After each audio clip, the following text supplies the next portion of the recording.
अस्सलाम वालेकुम जी, क्या हाल है आप सबका। आई होप आप सब खैरियत से होंगे, अपने घरों में खुश होंगे और आबाद होंगे। बच्चे स्कूल गए तो सबसे पहले अपने रूम की बेडशीट चेंज की। आजकल सर्दियां है ना, तो बच्चे बस इसी रूम में घुसे रहते हैं। मास्टर बेडरूम है और हीटर वगैरह लगा होता है, बच्चों के टॉयज़ वगैरह यहीं होते हैं, तो बच्चे इस रूम में खुश रहते हैं। तो इतना इस वजह से ना मैसअप मचा होता है। तो सबसे पहले मैंने ना अपने रूम को सेट किया, बेडशीट चेंज की और जो फालतू ब्लैंकेट्स हैं ना वो सारे पैक करके ना मैंने कहा इन्हें संभाल दूँ, क्योंकि सर्दी ज़्यादा है तो अब इतने यूज़ नहीं होते, रज़ाई के बगैर गुजारा नहीं है। तो इसके बाद जी बच्चे तो जब सुबह स्कूल होते हैं ना, मेरे पास बड़ा ही फ्री टाइम होता है और बड़े आराम सुकून से ना मैं घर के सारे काम मैनेज कर लेती हूँ। ये सारे ड्राई नट्स ना मैंने रूम में ही रखे हुए थे और जब हस्बैंड रात को चाय वगैरह पीते थे या मैं, तो हम ये खाना स्टार्ट कर देते। तो मैंने सोचा इन्हें एयर टाइट कंटेनर में रखूँ, वरना ये ना सौगी से हो जाते हैं, इनमें नमी आ जाती है। स्पेशली जब बच्चे ना विंटर में स्कूल जाते हैं ना, तो मैं इन्हें हमेशा ड्राई नट्स कुछ ना कुछ ज़रूर देती हूँ। और मेरे बच्चों को ना खाने की आदत भी है। बच्चों का जो ब्रेन है ना वो तेज़ होता है और आजकल ना आपको पता है स्टडी कितनी मुश्किल है, बच्चों की डाइट का बड़ा ख्याल रखना पड़ता है। अभी तो बच्चे ना स्कूल गए हुए हैं, तो मैंने सोचा कि घर के तो काम हो रहे हैं, साथ साथ ना अपनी भी कोई स्किन केयर कर लूँ। तो ये मेरा छोटा भाई लाया था कोलेजन फेशियल शीट मास्क, तो मैंने कहा आज ये लगा लेती हूँ, वरना ये ना कबर्ड में पड़े ही रहेंगे और मुझे बिल्कुल याद ही नहीं रहेगी। तो मैंने कहा चले आज ये लगा लेती हूँ, लेकिन फिर मैंने सोचा पहले खाना बना लूँ, खाना बना के जब फ्री होंगी ना तो फिर मैं लगाऊंगी। आज ही मैं बना रही हूँ बिरयानी, चिकन बिरयानी, बड़े टाइम के बाद बना रही हूँ, क्योंकि पहले मैं बहुत ज़्यादा बनाती थी तो वो सारे यही कहते थे कि आप हर वक्त बिरयानी बनाते रहते हैं। एक तो आपकी बहुत ज़्यादा कंप्लेन होती है कि आप ही एक तो व्लॉग आपका लंबा होना चाहिए, दूसरा रेगुलर रहा करें। बस यही है मसला कि बंदा ना रेगुलर नहीं रह सकता, कुछ ना कुछ बीच में ऐसी कोई बिजी रूटीन आ जाती है। आजकल माशाल्लाह भाई भी वैसे से आए हुए हैं तो रूटीन जो है ना बड़ी बिजी है। बिरयानी की ना रेसिपी भी आपके साथ शेयर कर देती हूँ। सबसे पहले ना प्याज लहसुन अदरक ये सारा मैंने गोल्डन ब्राउन कर लिया था। उसके बाद चिकन की बुनाई की थी तकरीबन 6 से 7 मिनट तक, और फिर 7 बुनाई करने के बाद इसमें मैंने टमाटर और कुछ मसाले मैंने डाले थे, जैसे बिरयानी मसाला मैंने डाला था, नमक, लाल मिर्चों का पाउडर, हल्दी पाउडर और धनिया पाउडर मैंने डाल दिया था। तो ये सारे मसाले डालने के बाद टमाटर डालने के बाद ना मैंने इसको दम पर रख दिया था तकरीबन 7 से 8 मिनट तक, और फिर इसके बाद जी मैंने 3 से 4 मिनट तक फिर इसकी बुनाई की थी, ताकि इसमें जो टमाटरों का पानी है ना वो सारा ड्राई हो जाए। मैंने हाई फ्लेम पे इसकी बुनाई की थी। बिल्कुल सिंपल और क्विक सी चिकन बिरयानी आप अगर बनाना चाहते हैं ना तो बस इस रेसिपी को आप फॉलो कर लें। चावल भी पहले से तैयार है, तो चावल थोड़े ठंडे हो ना तो फिर अच्छी तरह ना बिरयानी को दम लगता है। तो ये गरम गरम ही चावल में मैं इसमें डाल रही हूँ, क्योंकि इसके बाद जी खाना बनाने के बाद ना मैं चली जाती हूँ अम्मी के घर, जो आजकल की रूटीन चल रही है। बिरयानी को ना दम लगाने से पहले मैंने 1 चम्मच देसी घी इसमें डाल दिया है, क्योंकि इससे चावल जो है ना ड्राई नहीं होंगे और एक जो खुशबू और टेस्ट भी ना बिरयानी की और इन्हेंस हो जाएगी। साथ ही चाट मसाला, फूड कलर, हरा धनिया मैंने इसमें ऐड कर दिया। आप चाहें तो शिमला मिर्च, प्याज या फ्राइड ऑनियन भी इसमें डाल सकते हैं, आपकी अपनी मर्जी है। जिस तरह आप चाहें इसे गार्निश करके दम दे सकते हैं। तो माशाल्लाह बिरयानी मैंने बनाई इतनी जल्दी में थी, लेकिन सब ने पसंद की थी, बहुत मज़े की बनी थी। और बस ना मैं किचन में आई ना तो किचन के कामों में लग गई और इतना टाइम मेरा किचन में लग गया मुझे पता ही नहीं चला, और बच्चे भी इतनी देर में आ गए थे। बस किचन के कैबिनेट्स में सेट करना शुरू होगी, जो बर्तन वॉश हुए थे वो समेटे, और इतनी देर में मेरे बच्चे भी आ गए। अच्छा, हीटर लगा के ना इन्हें मैंने ऊपर इनके रूम में बैठा दिया था। आज मैंने ना बच्चों का भी रूम सेट किया, इनके टॉयज़ वगैरह सेट किए। इन्हें ना एक छोटा सा ना यहाँ मैंने रग बिछा दिया था, ताकि खेलें या कार्टून्स वगैरह देखते हैं तो यहीं देखें, क्योंकि बच्चे अपने रूम में ना बड़े रिलैक्स फील करते हैं। अपनी उनकी चीज़ें होती हैं, बुक्स वगैरह पढ़ने में ना वो इंजॉय करते हैं। और फातिमा आते साथ ही ना जी अपना बैग खोल के ना पढ़ना स्टार्ट हो गई थी, और इसे स्टडी करने का बहुत ज़्यादा माशाल्लाह शौक़ है। तो बच्चे तो अपने रूम में थे तो मैं आ गई थी अपने रूम में। ज़ोहर की नमाज़ ना बच्चों के आने से मैंने पहले ही पढ़ ली थी। अच्छा, मुझे सबसे ज़्यादा मुश्किल ना ज़ोहर की नमाज़ लगती है, क्योंकि इतना कोई वो वाला टाइम बिजी होता है ना, तो बस यही डर लगता है कि ज़ोहर की नमाज़ ना कहीं मिस ना हो जाए। तो बस ज़ोहर की नमाज़ पढ़ के ना मैं बड़ा रिलैक्स फील करती हूँ। बच्चों को खाना खिलाने के बाद ना मैंने कहा चले सो जाएंगे, लेकिन वो कह रहे थे कि हमने अपने रूम में खेलना है, तो मैंने कहा चले थोड़ा खेल लें, तो इसके बाद मैं सुला दूंगी। इसके अलावा सुबह ही सुबह ना सबसे पहले तो अपने रूम की मैंने ना डीप क्लीनिंग की थी, सारे फर्नीचर की ना अच्छी तरह डस्टिंग की थी। सोफ़ा कवर्स ना मैंने वॉश किए हुए थे वो मैंने बचाए,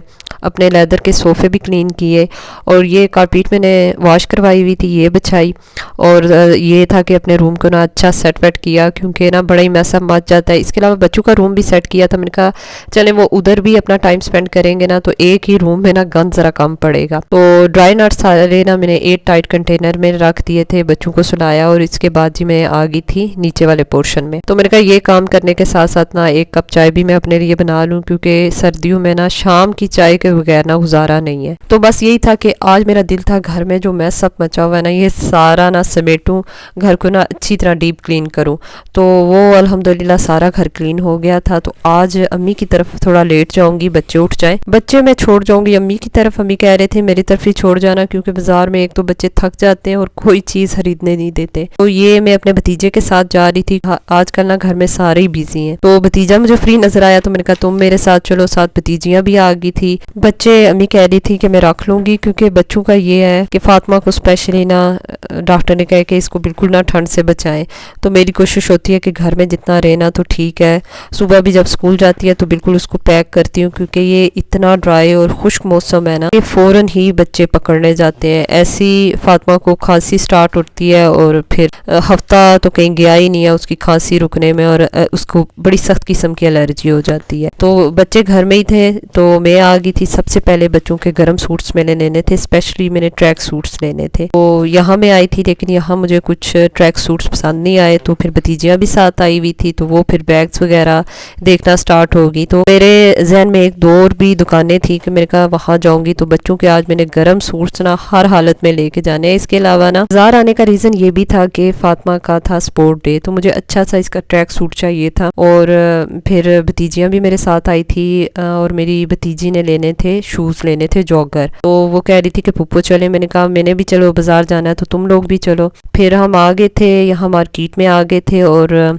सबसे पहले यहाँ ज्वेलरी और गर्म सूट्स के इतने स्टॉल्स लगे हुए थे। ज्वेलरी तो आपके पास जितनी भी हो ना तो आप ऐसे स्टॉल्स वगैरह दुकानें देखते हैं ना तो खुद ही खिंचे चले जाते हैं। तो गर्म सूट्स भी काफ़ी रीज़नेबल प्राइस में लगे हुए थे। तो एक यहाँ ना मैंने बठानू की खान भाइयों की ना एक शॉप ढूंढी है, बहुत ही रीज़नेबल प्राइस में यहाँ ना शूज़ मिल जाते हैं बच्चों के बड़ों के, मतलब अच्छे प्राइस में मिल जाते हैं। और यहाँ इनके पास इतनी वैरायटी है जिसका कोई हिसाब ही नहीं है। हर किस्म के शूज़ आपको मिल जाएंगे, हर किस्म के जूते मिल जाएंगे। तो अक्सर मैं अपनी वीडियोस में ना अपने भतीजे की वीडियोस भी शेयर करती हूँ। चाहे कुछ लोग समझते हैं कि ये मेरा छोटा भाई है और लेकिन ये मेरा छोटा भाई नहीं है, माशाल्लाह मेरे बड़े भाई का बेटा है, ये मेरा सबसे बड़ा भतीजा है। तो लोग अक्सर कहते हैं कि ये आपका भाई है। तो हम में जो मजाक चलता है ना हम भतीजे भतीजियों में, मेरे साथ ये मजाक करते हैं ना तो ऐसे ही लगता है कि ये मेरे बहन भाई हैं। तो कभी लगा ही नहीं है कि मैं इनकी फूफो या ये मेरे भतीजे भतीजे हैं, तो बस ऐसे ही लगा रहता है। इतनी बड़ी ये मार्केट है ना, हम इतनी देर घूमते रहे, चीज़ें देखते रहे और ना चाहते हुए भी ना इतने छोटे छोटे स्टॉल्स होते हैं, इतनी अच्छी अच्छी दुकानें होती हैं ना, दिल करता है कि बस यहाँ से ना कुछ लेके जाए। आजकल पता है आपको बच्चों को चाहिए जी एस्थेटिक चीज़ें, मॉडर्न चीज़ें चाहिए और हमें नहीं समझ आती। अच्छा मैं अपनी भतीजी को 3-4 शॉप पे लेके गई पर इसे कोई चीज़ नहीं पसंद आई और बस फिर जी एंड पे खाली हाथ ही हम वापस आए। और शॉपिंग करते करते ना हमें पता ही नहीं चला कि शाम होगी, अब्बू की कॉल्स आना शुरू होगी कि सब खैरियत है। तो बच्चों की मैंने फटाफट चीज़ें ली और इसके बाद जी मैंने ग्रॉसरी लेनी थी क्योंकि जी मेरे ना भाइयों की अम्मी अब्बू की ना दावत करनी थी, कल उनकी दावत थी। तो कुछ चीज़ें मुझे बहुत ज़रूरी चाहिए थी। हस्बैंड तो दोपहर को सब कुछ दे गए थे लेकिन कुछ चीज़ें मैंने कहा खुद जाके बाज़ार जाऊँगी तो मैं लूँगी। अच्छा रास्ते में इन बच्चों का ना और अपने चाचू के साथ ना कोई प्लान बना हुआ था कि हम रात को ना ये पटाखे वगैरह जलाई के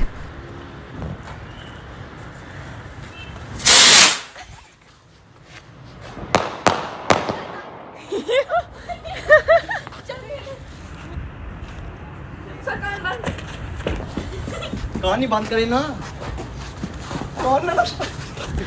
खुले में वो एक हुई है बस पूरे एरिया में। तीसरे वाला करो, खत्म करो इस चीज को। बस अम्मी जी को यही होता है कि सारे जो है ना बच्चे शाम को ना टाइम पे खाना खा लें। बस हम सब ने तो टाइम पे खाना खा लिया था। हस्बैंड थोड़ा लेट आते हैं तो बस मैंने उन्हें खाना सर्व किया और बस खाना खा रहे थे। अच्छा, इतना दिल करता है कि शाम को जब सारे इकट्ठे होते हैं ना, मतलब रात के टाइम, तो बैठ के गपशप लगाऊं, लेकिन ये होता है उस वक्त मेरा जाने का टाइम होता है क्योंकि बच्चों ने सुबह स्कूल जाना होता है।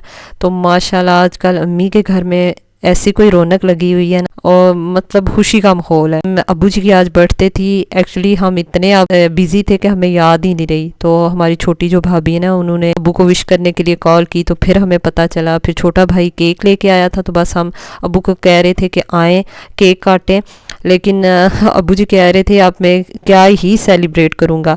लेकिन आप सबसे यही रिक्वेस्ट है कि आपने मेरे अब्बू जी की सेहत के लिए ख़ास दुआ करनी है। अल्लाह ताला इन्हें सेहत, सुकून वाली लंबी ज़िंदगी अता करे और इनका साया हम सब पर हमेशा सलामत रहे। आमीन सुम्मा आमीन।